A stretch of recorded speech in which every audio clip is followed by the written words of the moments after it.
नमस्कार, मैं बालक गुप्ता एचडी न्यूज से अपने कैमरा पर्सन जितेंद्र सिंह के साथ। इस टाइम हम लोग हरिद्वार के हर की पेड़ी के पास गौरव लॉज है, उनके जो ओनर हैं विवेक मिश्रा जी, उनके पास आए और थोड़ा सा महाकुंभ जो चल रहा है उसको लेकर इनसे जानकारी लेंगे कि कोरोना के चलते भक्तों की भीड़ बहुत कम आ रही है और यहाँ के व्यापारियों का कहना है कि जो व्यापार है बिल्कुल ठप पड़ा है। उसी विषय में थोड़ी जानकारी लेंगे।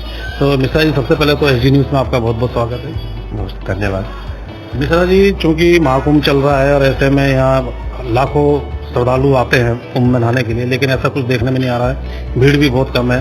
तो कोरोना के चलते भी गाइडलाइन भी सरकार ने जारी की हुई है, एक तो कारण ये है। तो दूसरा कारण आप क्या समझते हैं कि भीड़ बढ़ेगी आने वाले दिनों में या इसी तरह की स्थिति रहेगी? बिल्कुल, भीड़ तो देखिए बढ़नी चाहिए, क्योंकि जिस हिसाब से एसओपी जारी की है सरकार ने, लोग यदि उसका पालन करते हुए आएंगे और श्रद्धा के अनुसार उसका पालन करना भी मेरी उसमें यह है कि काफी जरूरी है। अगर हम अपनी रिपोर्ट्स प्रॉपर करा के आएं और गंगा में स्नान करें तो यहाँ कारोबार भी बढ़ेगा, लोग आएंगे भी और अपनी श्रद्धा की डुबकी भी यहाँ लगा सकते हैं। कोरोना के चलते लोगों में भय भी व्याप्त है, तो वो कहाँ तक सही है? भय तो देखिए है, लेकिन अभी कुछ ऐसा लग रहा है कि लोग इसमें कुछ ना कुछ कहीं ना कहीं थोड़ी नेग्लिजेंस कर रहे हैं और उस भय के कारण ही अब इस समय आप देखिए कि कोरोना फिर से बढ़ने लगा है। तो कहीं ना कहीं लोगों में थोड़ा सा जागरूक होना पड़ेगा और हमें कुछ नियमों का पालन करना पड़ेगा, तभी हम इससे कहीं ना कहीं बच पाएंगे। अच्छा, अन्य जैसे तिथियां नहान की होती हैं कुंभ के अलावा, उन दिनों ज्यादा भीड़ रहती है या आजकल भीड़ ज्यादा है? वैसे अन्य तिथियों पर भी रहती है, लेकिन कुंभ का क्योंकि विशेष महत्व है और ये 12 साल में एक बार होता है, और 2010 के कुंभ में भी हमने देखा कि लगभग 13 अप्रैल के दिन इसरो का डाटा यहाँ था कि 1,67,00,000 आदमी एक दिन में यहाँ था। तो इस तरह से लोगों की आस्था क्योंकि कुंभ के प्रति है कि हम इसमें डुबकी लगाएंगे कुंभ में तो हमारे सभी पापों का नाश होगा। तो वैसे तो माँ गंगा लोगों के उसके लिए उद्धार के लिए बैठी ही है, यहाँ रहती हैं, और जो है लोग आए, प्रतिदिन ही कुंभ मानकर डुबकी लगाएं तो ज्यादा अच्छा मेरे हिसाब से रहेगा। अन्य तिथियों के अलावा भीड़ भी नहीं होगी और माँ गंगा का आशीर्वाद भी हम प्राप्त कर सकेंगे। अच्छा, पहले देखने में आता था कि होटल हो चाहे लॉज हो जल्दी से फुल मिलते थे, पैक मिलते थे, लेकिन इस टाइम खाली हैं। ये कोरोना इसका मेन कारण है या और भी कुछ और? यही इसका मेन कारण है। एक तो कोरोना है, मेन कारण तो यही है क्योंकि एसओपी है। लोग गाइडलाइन का पालन करके भी आएंगे तो हम लोग भी रूम देने में सक्षम होंगे, समर्थ होंगे और इस बीमारी से भी बच पाएंगे।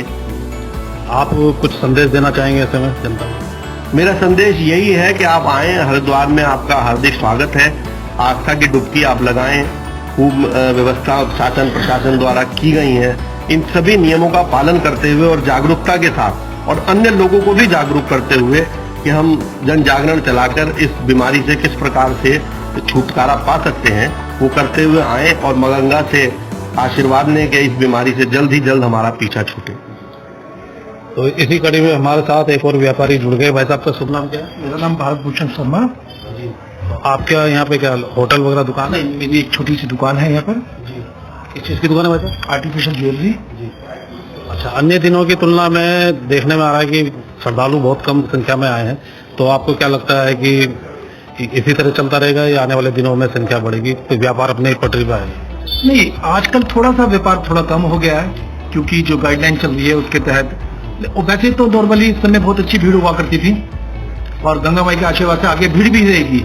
ये थोड़ा सा जो इस समय है, इसको देखते हुए थोड़ा सा आदमी को ध्यान रखना चाहिए, क्योंकि हम भी जीवित रहेंगे तो ही आगे बढ़ पाएंगे। जैसा कि तीरथ सिंह रावत जी ने जितने भी तीर्थ यात्री हैं उनके आने के लिए कुंभ के दरवाजे खोल दिए, उनका सिर्फ यही कहना है कि भाई आप अपना कोरोना टेस्ट कराएं या अपनी रिपोर्ट लाएं और कोई मना नहीं, और आवाजाही चलती रहे, रुके ना। तो ये कहाँ तक सही है? देखिए, ये बहुत जरूरी भी है क्योंकि सरकार ने कहीं नहीं मना किया। वो कह रही है कि आप अपना टेस्ट करा के आए, क्योंकि आप बचेंगे फिर दूसरा बचेगा, तो आप अपना रिपोर्ट करा के आए। कोई भी गवर्नमेंट उसके लिए मना नहीं कर रही है और बहुत अच्छे ढंग से वेलकम कर रही है उसके लिए। और मैं तो नए लोगों को से कहूँगा, आए, गवर्नमेंट की जो भी नियम है उसके तहत आए, तो कहीं आपको मनाही नहीं है।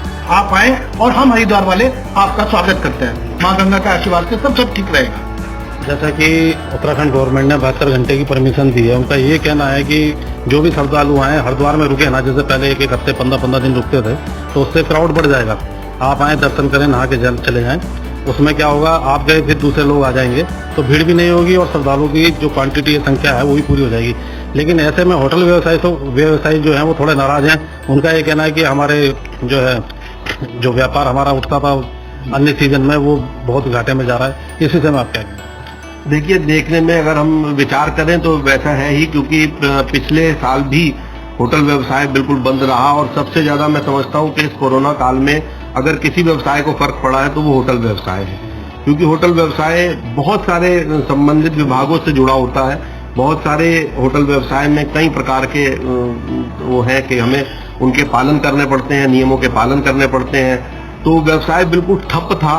तो ऐसा ये एकदम से इतना कह देना, क्योंकि वैसे तो सरकार जो नियम बनाती है वो हमारी सुविधाओं के लिए ही बनाती है, तो लेकिन कहीं ना कहीं कुछ नियमों में कड़ाई इतनी ज्यादा सख्ती हो जाती है, अगर सरकार के द्वारा या अन्य विभागों के द्वारा उसका पालन नहीं किया जाता तो उससे भी बड़ी परेशानियां आती हैं, जिससे कि हम अपने कमरों को, यात्रियों को कमरा देने में असमर्थ हो जाते हैं। तो ये भी एक कहीं ना कहीं थोड़ा सा ये ऐसा विषय है कि जिसमें हम ये कह सकते हैं कि हम अगर यदि थोड़ी सी ढिलाई कर दें और नियमों का पालन करें तो शायद ज्यादा हमें व्यवसाय उसमें प्राप्त हो जाएगा, क्योंकि अगर व्यवसाय नहीं चलेगा तो होटल व्यवसाय बहुत बैठा हुआ है। ये बात बिल्कुल मानने योग्य है। एक चीज और है कि जैसे यात्रीगण आते रहें और जाते रहें, आपका तो व्यवसाय बराबर चलता रहेगा। दूसरा, कोरोना फैलने के चांसेस भी कम हो जाएंगे। क्या आपको नहीं लगता ऐसा होता है? नहीं, बिल्कुल, ये तो खैर ठीक है कि अगर हमें बल्क में एक साथ ना लेके अगर हमें रोज प्रतिदिन यात्री मिलता रहे, तो होना यही चाहिए प्रशासन की तरफ से कि थोड़ा थोड़ा यात्री रोज आता रहे और धीरे धीरे निकलता रहे, तो उसमें कोई ऐसी नहीं है, व्यवसाय भी उसमें होगा ही, बढ़ेगा ही धीरे धीरे, और इस बीमारी से भी हम बच पाएंगे।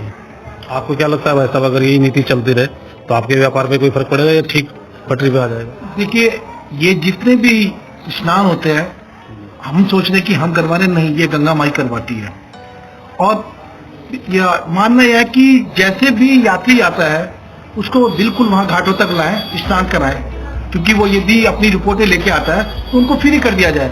ये ना है कि उनको जो कई कई किलोमीटर पैदल चलाया जाता है वो ना कराएं गवर्नमेंट, क्योंकि यात्री आ रहा है, श्रद्धा के साथ आ रहा है, गंगा स्नान करने आ रहा है, वो गंगा स्नान के साथ साथ यहाँ की यादें लेके जाता है, तो उसमें थोड़ा सा उनकी श्रद्धा भावना का ध्यान रखे गवर्नमेंट।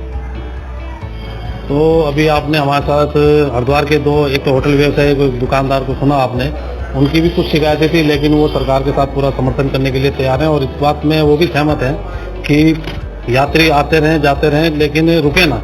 रुकने से क्या होगा, भीड़ बढ़ेगी और कोरोना फैलने का संकट ज्यादा हो जाएगा। तो भाई साहब, SD न्यूज से बात करने के लिए आपका बहुत बहुत धन्यवाद। जय गंगा माई की।